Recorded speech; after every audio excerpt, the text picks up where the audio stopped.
Welcome to Phoenix Podcast, hosted by Amin Moinian, where we deep dive into economics and politics. Today, we're going to dive into a fascinating history, the history of economics and politics. Okay. It's a relationship that stretches back centuries, and it continues to shape our world, even today. Absolutely. Did you know that economics used to mean something completely different? I did not. Or that there was a time when nations as we know them didn't even exist.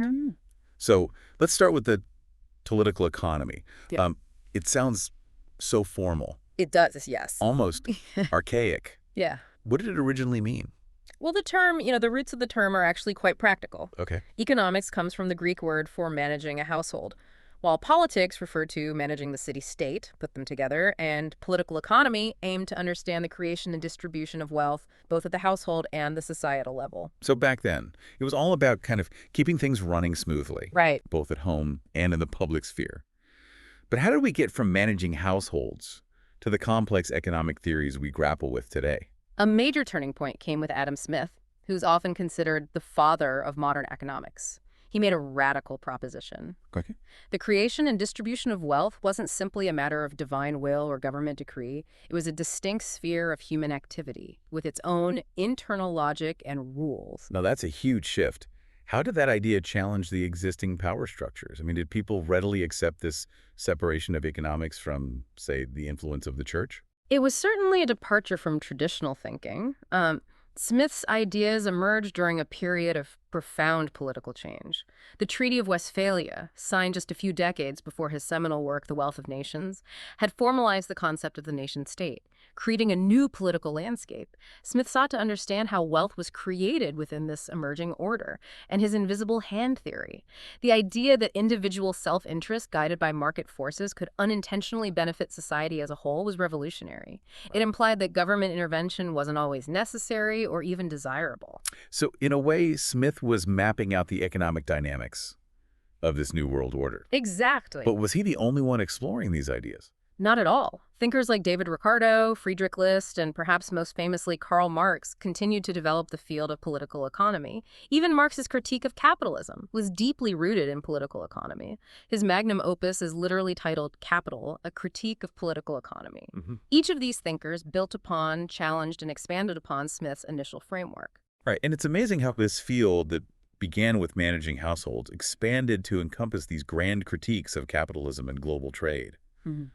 But at some point, political economy as a unified field seems to fade away. What happened?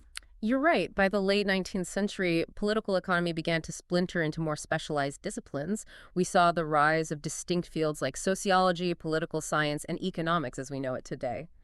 This shift, spearheaded by figures like Alfred Marshall, focused on developing more rigorous, often mathematical methodologies for analyzing economic phenomena. So did this move toward specialization come at a cost? Did economics lose something by separating itself from the broader political and social context? That's a debate that continues to this day. There's a subtle but important distinction in how we use the terms in English. Okay. Economics with an as generally refers to the more specialized, often mathematical field, while political economy retains its original broader focus on the interplay between economic and political forces. It sounds like the pendulum swung back, though. Yeah. You mentioned a revival of political economy. In the 20th century, what drove that resurgence? As the world grappled with major events like the World Wars and the Great Depression, scholars realized that political and economic forces were too intertwined to be studied in isolation. The rise of new global powers, the Cold War, and the challenges of development economics all demanded a more holistic approach. So even schools of thought that advocate for limited government, like the Austrian school or libertarianism, are part of this broader political economy tradition. Absolutely. They're engaging in the same fundamental debate about the relationship between the state and the market, even if their conclusions differ from, say, Keynesian economists who might favor more government intervention. Contemporary political economy embraces this diversity of thought.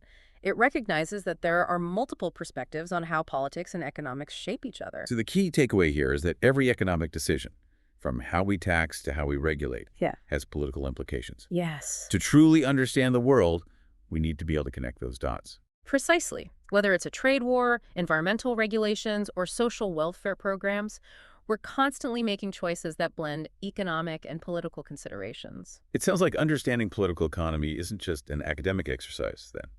It's essential for navigating the complexities of the 21st century. I couldn't agree more. It provides a framework for understanding the world around us, from the headlines in the news to the decisions that shape our daily lives.